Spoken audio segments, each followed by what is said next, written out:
дар доираи ҳамкориҳо бо муассисаҳои олии шаҳр аз тарафи ширкат дар давраи аввал силсила чорабинӣ ба намуди семинар тренинг дар мавзӯи малака ва лаёқати муосир, нақши технологияҳои иттилоотӣ ва малакаҳои шахсӣ дар ҷаҳони муосир бо ташриф овардан ба гурӯҳҳои аз тарафи сохторҳои донишгоҳ ҷамъ карда гузаронида шуда, дар интиҳои он дониши донишҷӯён тариқи тестӣ санҷиш карда шуданд.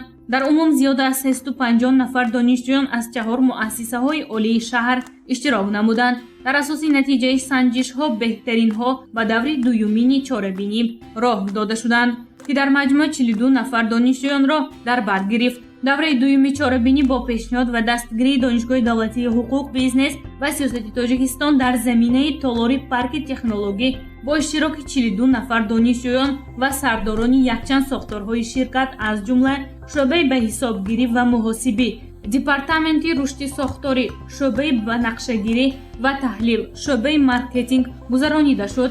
дар чорабинии мазкур барои муайян намудани малака ва лаёқати донишҷӯён якчанд мусобиқаҳо гузаронида шуда, беҳтаринҳо аз тарафи ҳакамон аз ҷумлаи сардорони сохторҳои ширкат муайян карда шуданд. дар доираи озмун донишҷӯён ба 8 гурӯҳҳои омехта аз ҳар донишгоҳ ҷудо карда шуда, вазифаҳои муштарак дар дохили ҳар як гурӯҳ дода шуд. ҳамзамон барои иштироккунандагон семинари махсус тайёр ва гузаронида шуд, ки ба омодагии касбии муосир даъват мекунад. дар натиҷаи озмун 3 гурӯҳ ғолиби озмун эълон карда шуд, ки бо баҳогузории ҳар як марҳила натиҷабардорӣ карда шуд. В ходе этого тренинга я научился работать в команде, понимать других игроков, быть как бы частью команды. Спасибо компании «Фараон», что организовали вот это мероприятие. من چیزی نامختگم رو در این کنکورس آموختم و باوری کامل دارم که شرکت فراوان و دیگر شرکت‌ها این خیلی کنکورس‌های بسیارتر به همین دانشجویان پیشکش می‌نمایند. سلام علیکم، فیض‌الله هستم، عبدالله‌زاده از دانشگاه دولتی خوجند به نام اکادمی باباجان غفور فاکولته مالیه.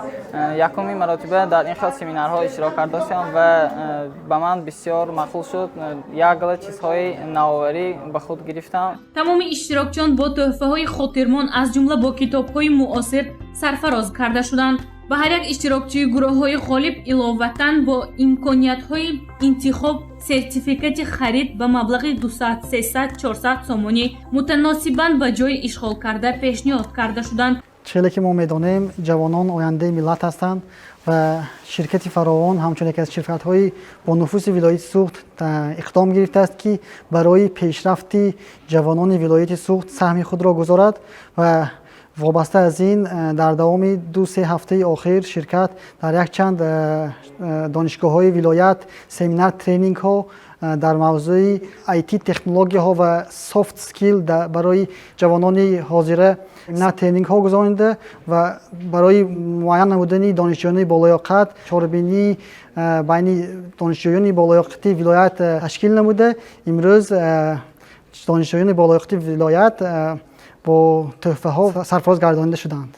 راهبریت جمعیتی دارای مسئولیتش محدود فراوان یک کوشش به خرج داده ایستاده است که دستور و سپارش‌های اساسگذار صلح و وحدت ملی پیشوای ملت پرزیدنت جمهوری تاجیکستان محترم امامعلی رحمان اوید به راه ماندنی همبستگی علم و استحصالات تیار نمودن متخصصانی به طلبات بازار مهنت جوابگو در عمل تطبیق نموده در سمت آماده سازی کادرهای به طلبات معاصر جوابگو سهم خود را گذارد.